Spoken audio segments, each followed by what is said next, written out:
something, you know, like people watching this, they always go to aftermarket. I think you reach the point where original equipment is as good as it gets, isn't it?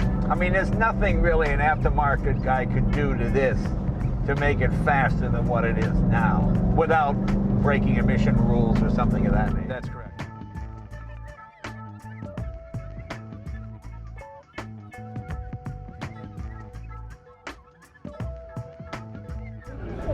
Hey everybody, welcome back to the VMP Performance channel.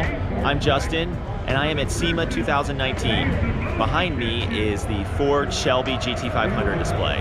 The new 2020 GT500 in all of its glory, sideways, shiny side up, and most importantly of all, the engine. This is the highest horsepower engine Ford has ever released, and it is the first time Ford has ever made a boosted Coyote from the factory.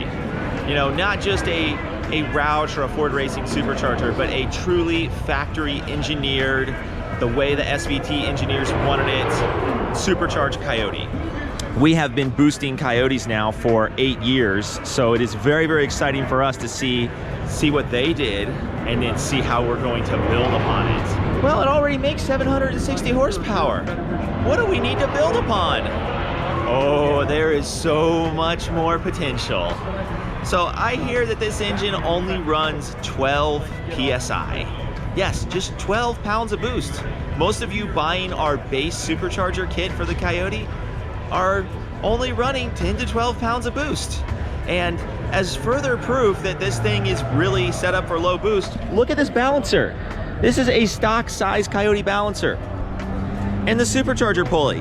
It's got this funny looking clutch thing on it, but it's still around 3 inches.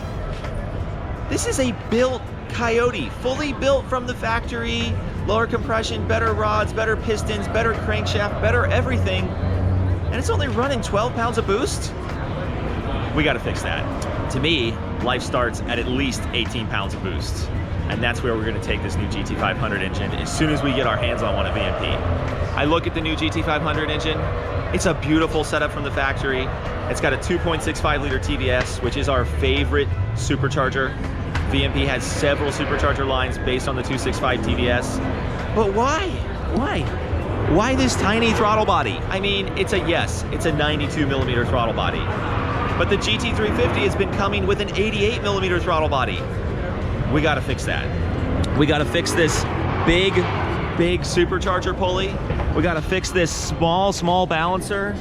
We gotta get that supercharger RPM way up, making more boost, fully taking advantage of this beautiful power plant that Ford has engineered. It's got a factory header, tri-wide design, actual cast collector. Ford even went out of the way on this engine to cast a aluminum valve cover. No more plastic Coyote valve covers. And that is the level of engineering that Ford has been putting into this new GT500 engine. They've got bigger fuel injectors. The intercooler is now on top of the supercharger, what we commonly call a blow-up design. That way you can fit a bigger intercooler up top. And that is also going to be an area of attention for VMP once we increase the boost. We know we have to keep charge temps in check to run as much timing as possible, keep the engine as cool as possible, and make as much power as possible. With everything Ford knows, they still left these itty-bitty 3/4 inch intercooler lines feeding water in and out of the supercharger. Maybe it's okay for 12 pounds of boost, but not for what we're gonna do. So the supercharger is on its own 8-rib system, the AC, and then that's it. The water pump and the alternator share their own 4-rib belt drive, keeping the supercharger belt nice and short, which limits the potential for slip, stretching, failure.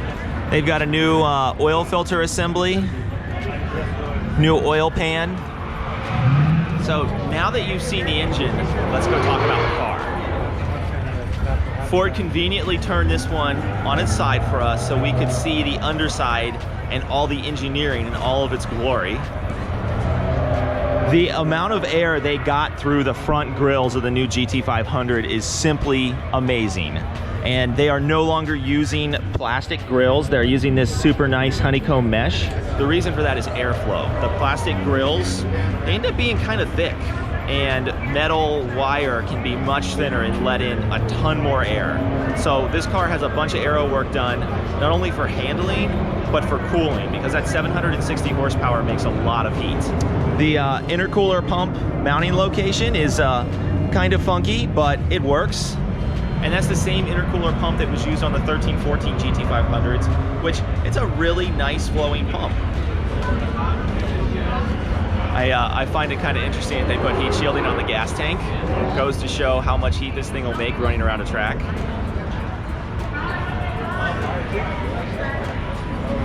Calibrating the computer control of the DCT is going to be incredibly critical, especially as you add a lot more horsepower to the new GT500. Ford has definitely paid attention to the thermostat housing and the water flow rate through the engine.